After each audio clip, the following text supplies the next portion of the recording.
This juice, I make juice ampalaya. Okay, wash, sabon, sabon, sabon. And wash. Okay.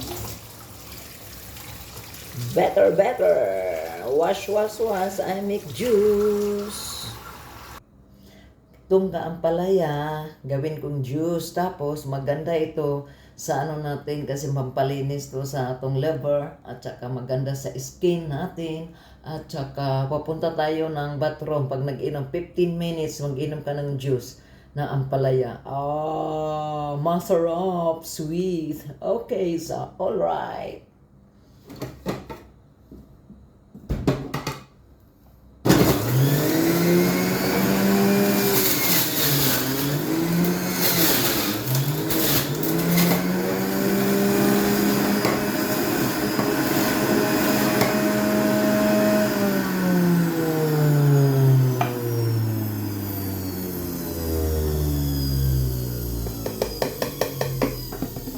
Mga kabayan, ito, pag mag-inom ka nito, tatae ka kaagad, punta ka ng bathroom kasi yung mga kinakain, yung mga lumang mga kinakain, pag nag-inom nito, ilalabas natin kaagad.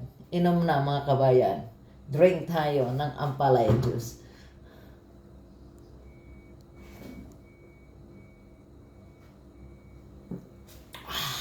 Sarap. Kailangan tayo mag-inom ng ampalaya juice, is maganda sa ano natin, sa health natin. Very good. It's a real life.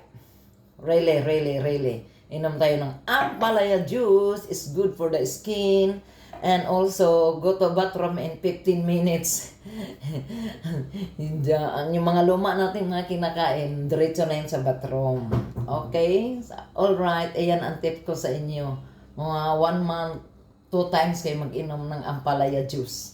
Okay? Thank you. God bless. Share, share, share.